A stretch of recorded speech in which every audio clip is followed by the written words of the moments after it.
Welcome to Ivonne+1. Today we're going to be talking about the top urban legends from Idaho. Over 100 years ago in Gooden, Idaho, there was a very small college that only offered one single degree, and it was a Bachelor of Arts. And it opened back in 1917, and it was the only college in that area. A couple years went by and they realized that they needed a place for the students to be able to stay in because there were a lot of incoming students. In 1920, they opened the Gooden dormitory. Now, the college only was open for 21 years and it eventually closed in 1938. And at that moment, they realized that building, the dormitories, they didn't need it anymore. So what they did is that they donated the building to the Methodist Church because this church had helped them financially when the college was open. And a couple of years went by and the Methodist Church hasn't done anything with this building. So they decided to donate it to the state in 1941 because at that time there was a lot of people suffering from tuberculosis. So they say, hey, why don't you take this building and make it a tuberculosis hospital? So the state kind of like say, okay, yes, thank you for the building. They took it, and at that time, the World War II was happening, and there was a lot of shortage of material and people, and everything got delayed, so it didn't actually open until 1947. Now, tuberculosis, for those who don't know, was also known as consumption, and is a very contagious bacterial disease that usually affects the lungs. And people will have this persistent cough for like weeks or months even, and sometimes they will have this sputum, they will be bloody and night sweats and fatigue and loss of appetite and weight loss. And at that time, the treatments weren't the best, there's not the same treatment as we have right now. There's not much information about how the Idaho Tuberculosis Hospital was run or what they did inside there. We do know that it could hold up to 150 patients, and it was considered one of the most advanced hospitals in the United States at that time. Now, imagine you were sick with tuberculosis. So what they will do is they will come and say, hey, Ivonne, you're sick, you have tuberculosis, pack your stuff, you have to go to this hospital, this tuberculosis hospital. Sometimes they were called sanitarians, so I will pack my stuff up and I will go there, knowing that when I go there, I will be there for months, sometimes even more than a year, and maybe I will never come back home, maybe I will die and never come back. Once I was admitted, the patient will be like taken to a bed and they will tell you, you need to be on bed rest. You cannot move. You cannot take a deep breath. You cannot sit up. Just lay there and relax. And the only time they will let you do something was to go to the bathroom, and they will try to limit that even to like once a day. They will give you very nutritional food, and they will actually like take you out because they believe like fresh air and sun, which they call sun therapy or heliotherapy, that will make you feel better. That will make your system, your immune system improve, and therefore you will get better. Now, if you were there, you might realize that some people did get better with this treatment. They're looking better, they're probably coughing less, having less fever, but there were also other people that the cough got worse, they couldn't breathe as well, they were still having fevers. And for those who were struggling to recover and get better, they will basically put it in a gurney and roll them all the way to surgery, which some people believe it was done at the basement of this building, and basically drill or open a little hole to the side and try to drain the lung, or basically collapse the lung to let it rest. And some people did get better with these procedures, But when you get this procedure, you probably will have this like chest pain and even feel like you couldn't breathe, and other people actually die from the procedure. Now, with time, the treatment got better, and nowadays, like today, you might be in isolation for a couple days, and eventually you will go home and continue the treatment for a long time. Though the treatment is still from 6 months to a year. But this hospital weren't needed anymore. So in 1976, this particular hospital just closed. And again, this building was empty. And I can just imagine, I put myself in a picture of like in movies where this hospital is abandoned, and maybe there's like the old hospital beds or wheelchairs, and everything is dusty and dark, and maybe some spider web. That's what I imagine when they say it was abandoned. But it was abandoned for a long time. It was multiple decades before they did something. It is important to know that during that period where this building was abandoned, the state was like, what do we do with this building? Maybe we should demolish. And they actually demolished some of the buildings, and today only one of them is standing. Then in 2004, a portion of the building was remodeled, and it was open as the Get-In Bed and Breakfast. And it only had 8 rooms, and they were beautiful, and they were small. And some people believe these rooms used to belong to the nurses when they were in the hospital work, and that was where the nurses used to sleep. But we don't really know. But soon as they opened the bed and breakfast, they realized that there was something that it wasn't normal. Like people sometimes will hear voices out of nowhere when there was nobody there, or hear if people were walking in the hallways and where there were empties, and some even saw like dark figures or dark shadows around the hotel. And the hotel, instead of kind of trying to keep everything like silent and people not to find out, they kind of embrace the fact that it might be haunted. And they kind of invited paranormal investigators to just come and investigate themselves, and many did. Eventually, in 2012, this bed and breakfast was closed, only to have new owners and a new name, the Gooding University Inn and Resort, but the same old paranormal activities. Guests and staff still can see sometimes full body apparition and shadowy figures around. They still hear voices and whispers in the empty corridors, and sometimes people hear the footstep of if somebody's walking in the hallway when there's no one. Sometimes people are just resting in the bed, and all of a sudden they hear like a knock on the door, or even like someone banging on the door just to open it, and realize there is no one there. There is nobody knocking on the door. Or they might hear somebody whistling, and as they look to find out who it is, again, there's nothing. Now, in 2019, the Ghost Adventure Show made an episode about these old Idaho hospital, tuberculosis hospital, and they kind of interview one of the housekeeper, and she tells the story of one day she was like in the room, cleaning the room and getting everything ready for the next guest, and as she walked to the bathroom, she saw the mirror, and in the mirror's reflection, she saw a man that looked so angry and mad that she kind of got startled, and she just turned around to see who it was, and there was no one. So of course she got freaked out, and she just got out of the room, and she kind of was breathing fast and trying to calm herself down. And once she was able to calm down, she went back inside and she saw the figure again. And till this moment, every time she think about it, she kind of gets a little spooked.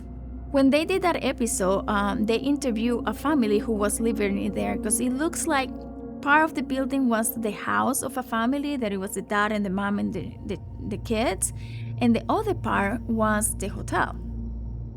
So when they were interviewing the family, she said that the attic basically is one of the most haunted places. So people believe it's one of the most haunted places, and she herself doesn't like going in there, because she feels every time she goes there like there's a presence, or that there's something that really creeps her out, and she actually kind of put a wood board and she drilled it to the wall so it will be completely blocked when they are there by themselves. And she only opens it when people who come to do paranormal investigations come to the building. Otherwise, that entryway to the attics is completely blocked. Now, some people still believe that the basement of that place is where the surgeries were performed, and we actually don't know. I mean, there were multiple other buildings that they don't longer exist, so we don't know if it was here or somewhere else. But when they go to the basements, people feel like this presence, like there's something in there, feeling like these cold spots. But also, at one time, a person that was doing a paranormal investigation, he claimed to have seen like the shadowy figure of a kid like running down the hallway. So another paranormal investigators, once they have set the cameras and the recordings, they have captured in the cameras like light abnormalities and sometimes even like a white mist or even a shadow. But they have also have recorded or captured EVPs, which is electronic voice phenomena of like what people claim are spirits. And some of them, they say it sounds like a child's laughter or a woman chuckling and like heavy breathing. And I can feel like the heavy breathing for me kind of makes sense because think about it, like people who had tuberculosis back then, they were struggling to breathe. So maybe they were having this heavy breathing or maybe they were coughing. But they also have recorded screams. And I don't know if people, when they have surgery, how much pain did they feel? Like having your lung collapse is not easy. I mean, it is kind of painful. And they have her voices and whispers. So they have recorded all these abnormal sounds, and some of them you cannot distinguish what it is, but there's something like unusual in the recordings. There has also been the apparition of a man, like a ghost man, who has a white coat. So my theory in here is that maybe he was one of the doctors that's still like doing the rounds and going in the hallways trying to see their patients. And they have seen the ghost of a woman and a young girl. And in here, again, these are my speculations, but think about it. When you were taken to this tuberculosis hospital, I mean, they were trying to take you away from other people because they didn't want the disease to spread. So maybe you were there by yourself. Like maybe if you were a child, let's say you were a child and you had tuberculosis and they took you here, maybe your parents weren't allowed to come, or maybe they were allowed to visit you, but they couldn't stay with you all the time, like they can do it today, you know? So maybe this child felt alone and one of the nurses was there with her and now they're walking together. Or maybe this child died and the mom, once she died, she came back to get her daughter and now they walk together around the building. I mean, these are my theories, but we don't know who is the ghost of this girl and this woman who has been seen around. Now, do I believe that the Gooding University Inn Resort is haunted? I feel like there's definitely a lot of history, and even though we don't know much about what happened when it was a dormitory, because we don't know what happened in there, and we don't know if everything was good or if something dark happened, or even if something happened when it was abandoned, because it was like decades of being abandoned. I mean, I don't know if homeless people went in there or if people came to vandalize the building, because I mean, there's always curious people, they like to go inside empty buildings. But we do know that all those people who were in the hospital as patients, I mean, they have physical pain in the sense that they were having struggle in breathing and they maybe having pain and they were feeling all around crappy, but also mental struggles, because I mean, you were separated from your family for months and no years. Like imagine a mom and a dad leaving when their child is still like an infant and then coming 6 months later, or thinking, will my child remember me? Will my child know who I am? Or will my spouse, is he okay? Or I don't know. Or if you were a child, does my mom not love me, or my dad don't love me, and that's why they left me here all by myself? So I can see how it's like the physical and emotional struggle might have left some kind of like maybe residual haunting in this place, but we can only hope that the people were okay and they were able to move on. Anyhow, the Gooding University Inn and Resort is still open today, so you can rent one room or you can take one of the ghost hunt tours, and they have two versions: the non-sleepover tour, which runs all the way until 4 a.m., and the sleepover, which ends at 10 a.m. And if you do, let me know if you what was your experience, or if you have any paranormal encounters. Back in the 1920s, there was a group of railroad loggers working in the upper end of the Lake Payette. And this lake is gorgeous. I mean, it's beautiful. It has all these pine trees, and it has this crystal clear glacier water, and it is in the mountains of central Idaho. It's close to a town named McCall, and it's about 5,330 acres, and in its deepest part of the lake is 392 feet. So anyhow, they were working on, they were cutting the trees and they were getting it ready to be transported when one of the workers, he kind of looked into the lake and he saw this huge log in the middle, and he didn't think much about it. He kept working, but suddenly he realized this log was kind of moving forward, and he was like, what the heck is that? And suddenly this log started kind of undulating, kind of like a snake, and all of a sudden he just went underwater and disappeared.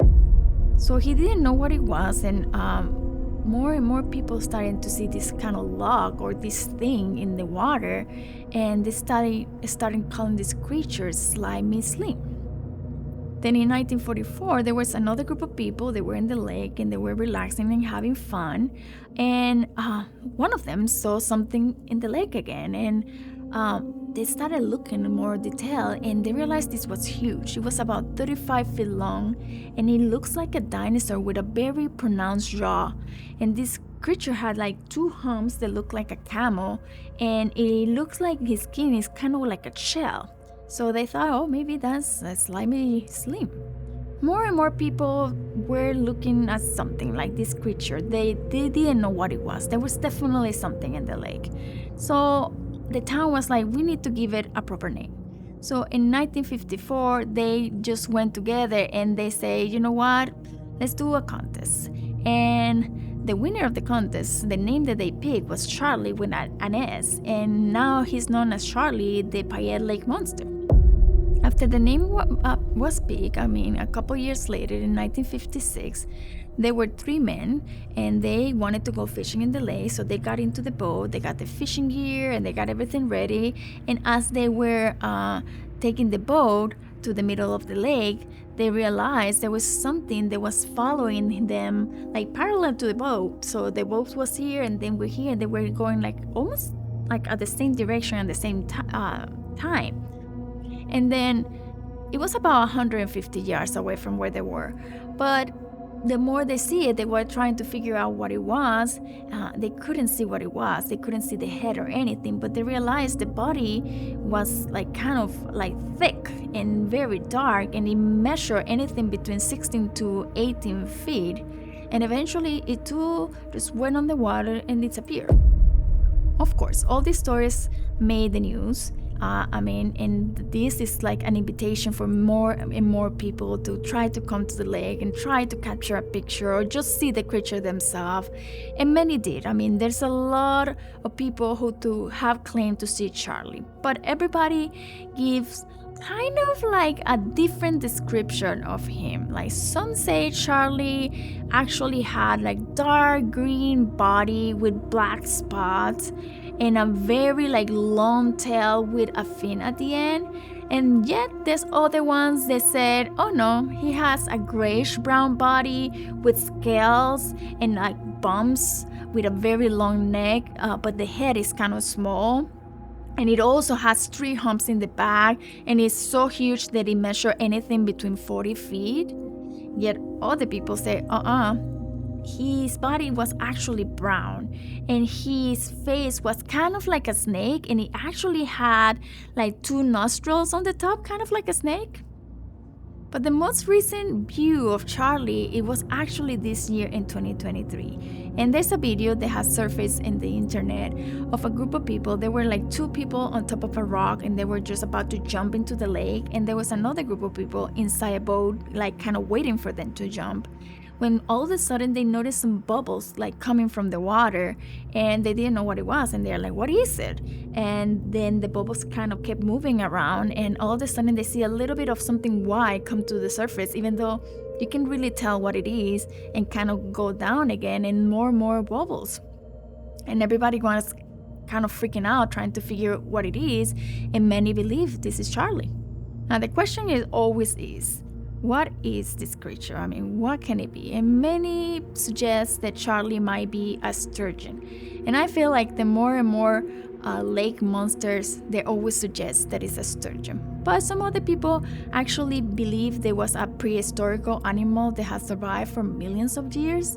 But since nobody has actually captured it, we don't know what it is. Nevertheless, Sharlie is really celebrated in McCall, and there's like a little statue next to the lake of him. Then he also made an appearance in the McCall Winter Carnival Festival Parade in 2023. And in this parade, it kind of reminds me to the Chinese parades, when they have the dragon that, how people go under the tail and in the head, and it's kind of moving like that. It kind of looked like that, and it's representing Sharlie. And there's actually going to be another McCall Winter Carnival Festival in 2024 with a parade, but I don't know if Sharlie is going to be there or not. And if any of you go, just let us know. During the early 1900s, the city of Spirit Lake in Idaho was experiencing a rapid growth due to the timber industry boom. And as any city at that time, they kind of needed a place for people to gather and go drinking after their hard labor. And so the White Horse Saloon was built and opened in 1907. And at that time, it was the tallest building in the area, and today is considered one of the oldest licensed bars in the state. It has been licensed for 116 years. Today, the White Horse Saloon and Hotel is a combo of a bar, a restaurant, and a small hotel that only has 8 rooms.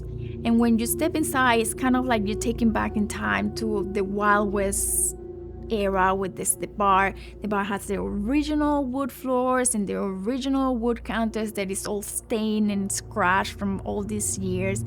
And separating the hotel to the bar, they have these like iron bars that used to belong to the Spirit Lake jail. So these bars that they were in the old jail now separating this area. So when the bar and restaurant is closed, the people from the hotel cannot access that area. Legend has it that at some point in the 1900s, there was one housekeeper who was cleaning the room, one of the guest rooms, and she was doing her job, and she had brought her son with her that day. And as she was busy tidying up, she heard all this commotion outside in the street. So she kind of goes into the window and look outside, and all of a sudden, she realized her son somehow had escaped, and he tried to cross the street, and unfortunately, a horse and a buggy kind of run over him, and he was killed on the spot.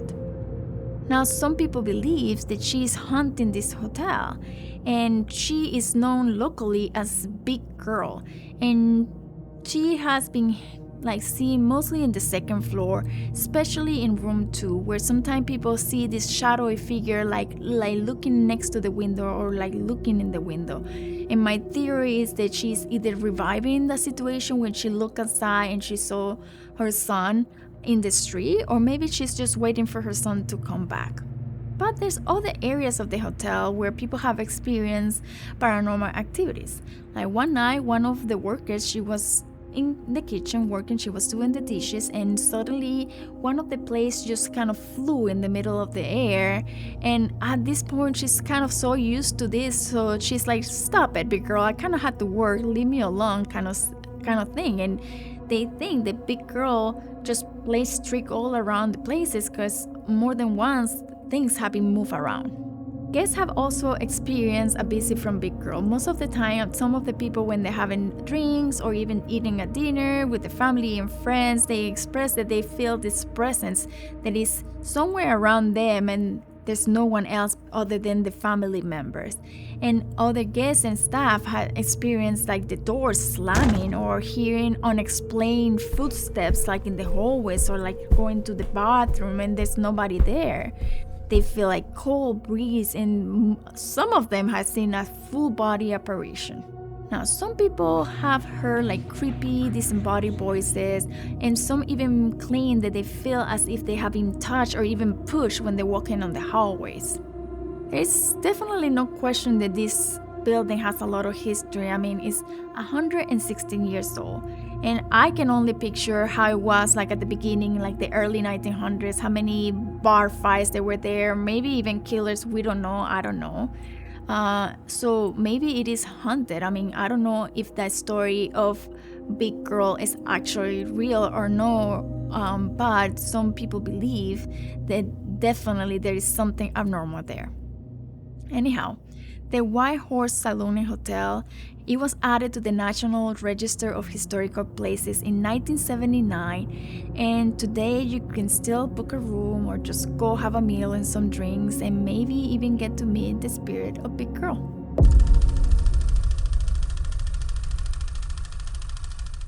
Back in the 1800s, when Idaho was booming, there was a real need to keep those who have broke the law in place. So they built the Idaho State Penitentiary in 1872 in Boise, Idaho. And it started as a single cell that housed the first 11 inmates. And as part of their punishment, they had to work basically. So they had to mine and like cut these sandstones and help build the rest of the penitentiary.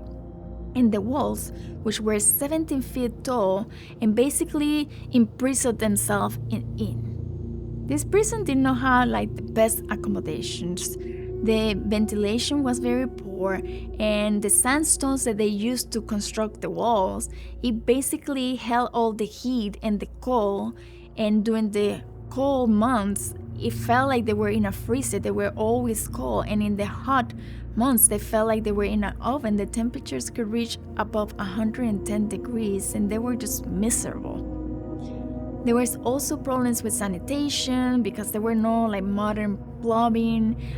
It was not existent, and what they did, they had these buckets, and they would put one bucket in every cell, and they called them the honey buckets, and people will just have to use it as toilets, and it will be used by all the inmates in that cell, and it wouldn't be empty until the end of the day. And I mean, they didn't say they were clean, they were just empty. So just imagine the smell and the heat or the cold in being in that situation. And it took about 50 years for modern plumbing to actually reached this penitentiary. In around the 1920s, they put modern plumbing in some of the cells, but not all. There were still some cells that will use the honey bucket as toilets, specifically the solitary confinement cells known as the Siberia. And the Siberia cell had actually 12 cells, and they measure around 3 times 8 feet.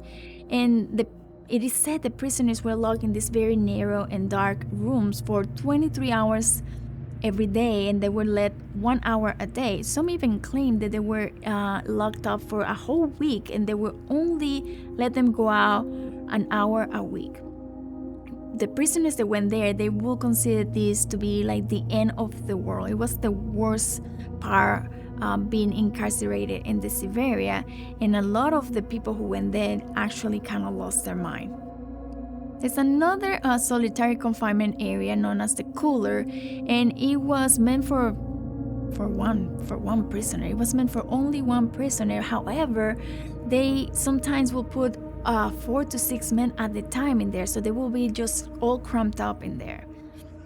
Another problem that they had is when they opened this prison, both men and women will be incarcerated in here, and they were put together, and this resulted in a lot of violence and a lot of fights and rapes, And they realized at one point that they needed to separate these two populations, but it didn't happen until the 1920s. So for the first 50 years, they were all mixed together. All these poor conditions led to multiple prisoners to try to escape and multiple riots. And the worst riots happened in 1952, 1971, and 1973, which was the year that the penitentiary closed. But at least one of the prisoners tried to escape, not because of the horrible condition, but because he said this place was actually haunted.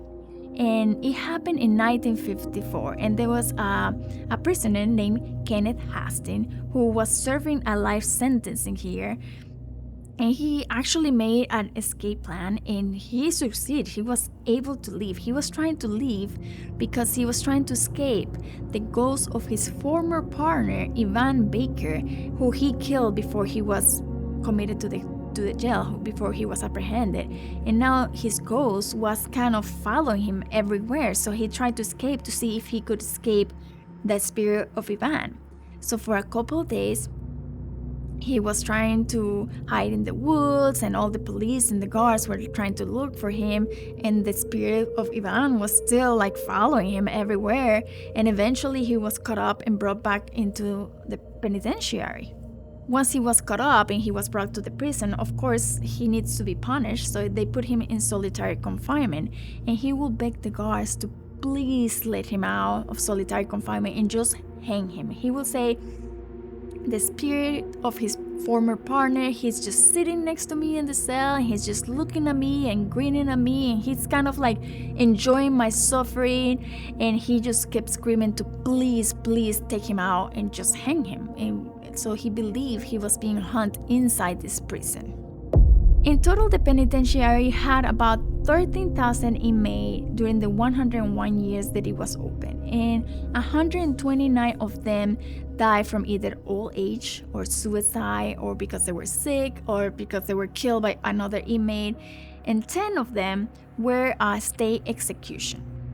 6 of those 10 executions were done outside in what is known today as the Rose Garden. And what is kind of curious to me is that apparently families will like get blankets and a picnic basket, and they will climb a hill that was next to the penitentiary and sit there to kind of come and see how they were hanged. So they will see as the blindfold was put in the prisoners, and the hands were tied, and the noose was put around the neck, and they opened the trap door and just see the person falling through, and hopefully dying quickly, because if not, they will just see them suffering right there.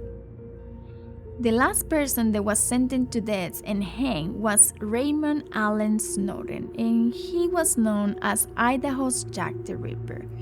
And back in 1956, he met this beautiful 48-year-old woman. Her name was Cora Lucille Dean. And they met at the High Hole Club bar, and they had a wonderful night. They were dancing, they were drinking, and at some point they decided to leave. And here's where the story gets a little conflicted. Some said that he tried to make sexual advances towards her, and she said, I don't want to do anything like that. And others said, or specifically he said, that they were fighting because of who was going to pay the taxi. And eventually he got so mad that he slapped her, and she in return kicked him in the groin, and that made him even angrier. So he grabbed a knife that he had in his pocket, and he started stabbing her, eventually killing him, and he mutilated his body, and that's why he's known as the Idaho Jack the Ripper.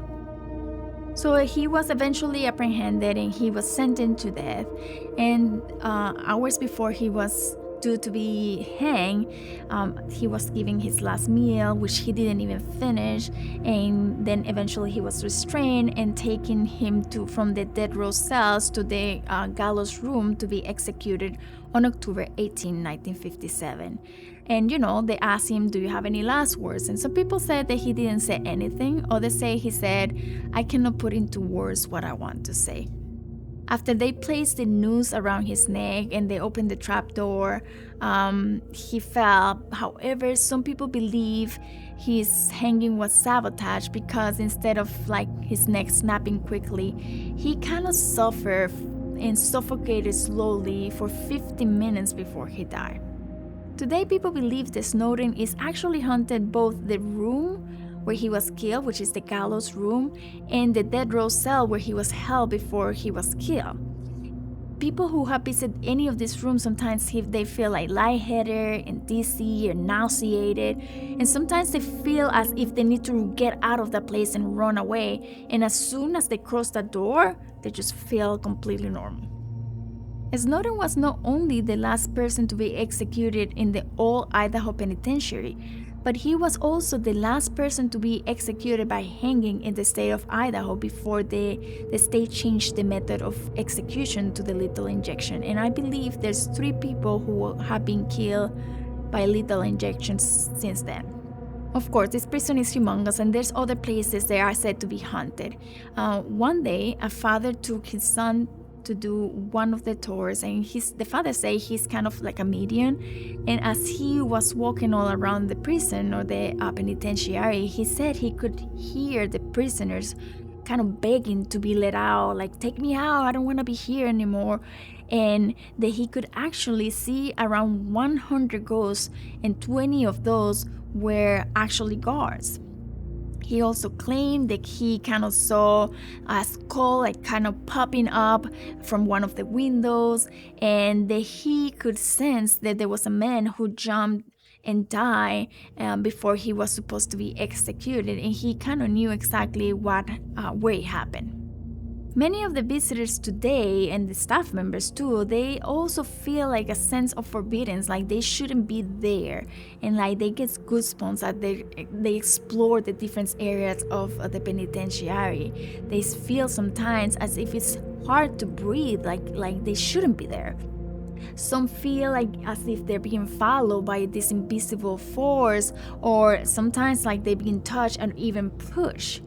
One day, a woman was walking near a cell, and she kind of got closer to the cell to kind of see inside, and she felt like an invisible hand reached from the inside and gently kind of touched her hair, which kind of freaked her out.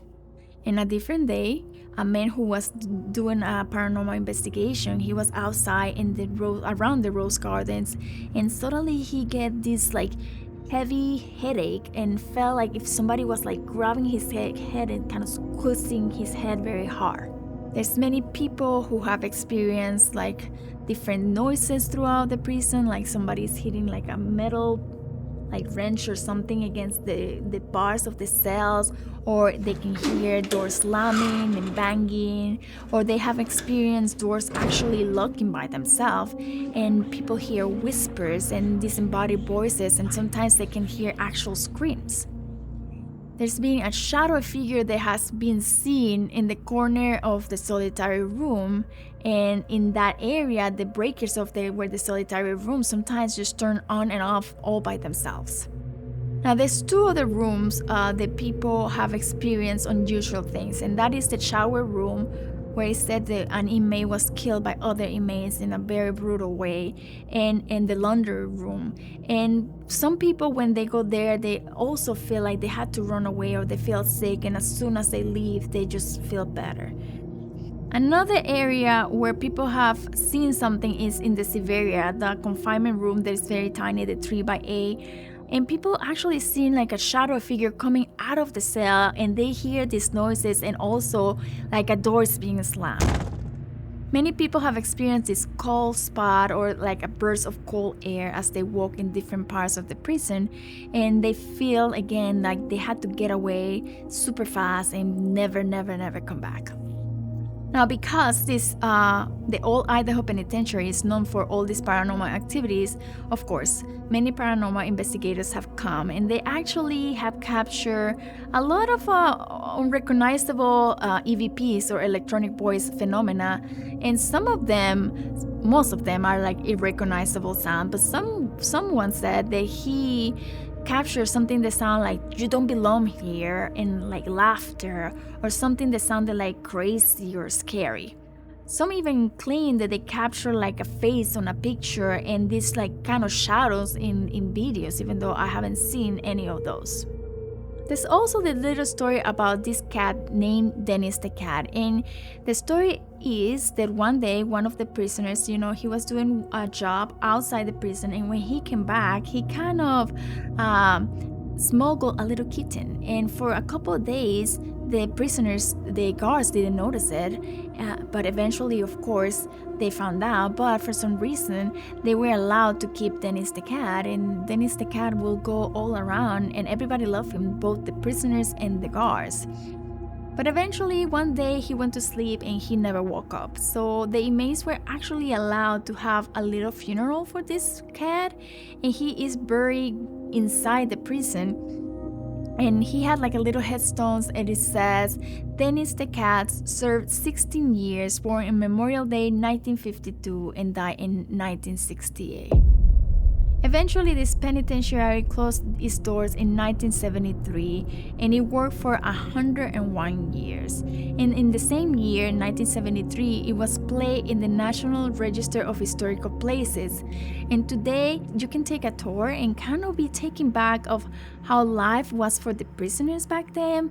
Some say that you can still see some of the writing for the prisoners and some like drawings, but you can also see kind of like the history of the riots, because some of the buildings that were destroyed during the last riot in 1973, they're still in ruins.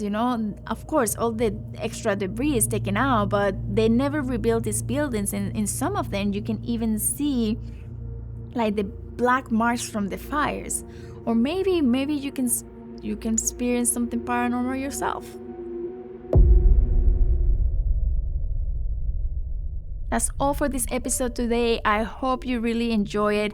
Thank you for being my plus one. If you have any suggestions, or if you have any personal experience with ghost stories or legends, or if you like drawing and you want to show us how any of this legend or ghost looks to you, please send it to us at Ivonneplusone@gmail.com.